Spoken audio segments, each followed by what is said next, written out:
মুখ্যমন্ত্রী মমতা বন্দ্যোপাধ্যায়ের অনুপ্রেরণায় রাজারহাট নিউ টাউনের বিধায়ক তাপস চ্যাটার্জির পৃষ্ঠপোষকতায় ও মেয়র পরিষদ আরাত্রিকা ভট্টাচার্যের তত্ত্বাবধানে বিধাননগর পৌর নিগমের ৩ নম্বর ওয়ার্ডে নারায়ণপুর বটতলায় পবিত্র মহরম উদযাপন হলো। এদিনের অনুষ্ঠানে উপস্থিত ছিলেন রাজারহাট পঞ্চায়েত সমিতির সভাপতি প্রবীর কর, ছিলেন বিধাননগর পৌর নিগমের মেয়র পরিষদ রাহিমা বিবি মণ্ডল, বড় চেয়ারম্যান শাহনাজ আলী মণ্ডল, পৌর প্রতিনিধি পিনাকি নন্দী, নারায়ণপুর থানার আইসি মহেশ দাস, এসিপি মৃত্যুঞ্জয় ব্যানার্জি সাহেব, জনাব শেখ কামাল উদ্দিন, সুমন ঘোষ, শ্যামল ঘোষ, সঞ্জয় গুহ, রাজারহাট নিউ টাউনের অটো ইউনিয়নের সেক্রেটারি মোহাম্মদ রফিক সহ বিশিষ্টজনেরা।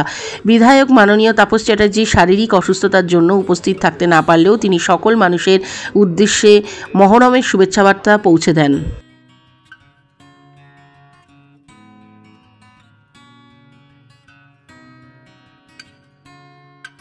আমাদের মুখ্যমন্ত্রী সবসময় বলেন ধর্মযাত্রার উৎসব সবার।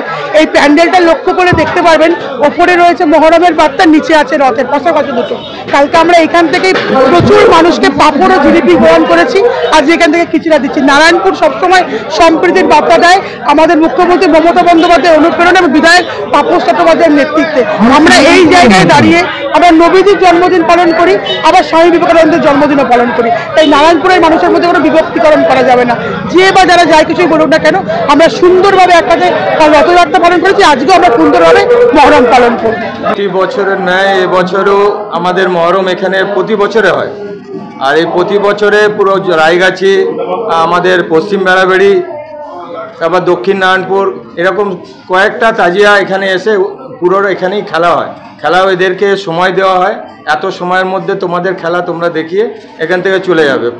প্রতিবারের ন্যায় এরকমই হয়।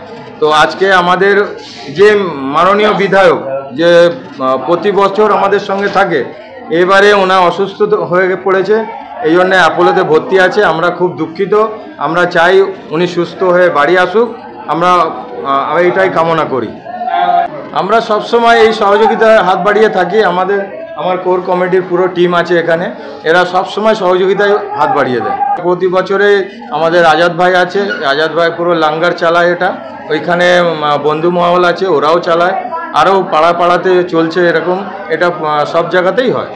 এখান থেকে বার্তা দিচ্ছে, এখন যে একটা দল আছে যেটা আমাদেরকে বিভাজন করতে চাইছে, নিজেদেরকে মারামারির একটা বিঘ্ন ঘটাচ্ছে, সেটার জন্য আমরা এই বার্তাটা দিতে চাই ওনাদেরকে যে আমরা কোনোদিন এরকম ওদের একটা ফাঁদ, সেই ফাঁদে আমরা পড়তে চাই না। আমরা এই বার্তাটা সবসময় ওদেরকে দিতে চাই যে আমরা ঐক্যবদ্ধ আছি, সবসময় একদম এগিয়ে আছি। যেভাবে আমাদের নির্দেশ দেবে আমাদের এই কমিটি সেইভাবে চলবে। আছে বাস দিয়েছে আমাদের, আমরা যাব 21 জেলায় সবাই মিলে যাব, আমরা বাস ভর্তি করে আমরা যাব। আমাদের এখানে মোটামুটি 25 থেকে 30 ডেক তাবারুক আছে, তার বেশি ছাড়া কমে না, একটা অনুমান আমি বলি। শেষ হবে না। মোহাম্মদ রফিক, আমি দক্ষিণ নারায়ণপুরের বাসিন্দা। আমাদের এই রাজারহাট কৈখালীর অটো ইউনিয়নের নারায়ণপুরের আমি সেক্রেটারি। যেরকম রথের যে অনুষ্ঠানটা হয়েছে, অ্যাকচুয়ালি আমরা হিন্দু মুসলিম যৌথভাবে ওইটাকে সাকসেস করা হয়েছে। জিলিপি বিতরণ হয়েছে, পাপড় বিতরণ হয়েছে। আর আমাদের এখানে 1 থেকে 5 কি রাজারহাট নিউ টাউনে সাম্প্রদায়িক কোনোদিনও সাম্প্রদায়িক এমন একটা আমরা সব মিলে থাকি সবসময়, হিন্দু মুসলিম শিখ ইসাই সব একসঙ্গেই আমরা থাকি।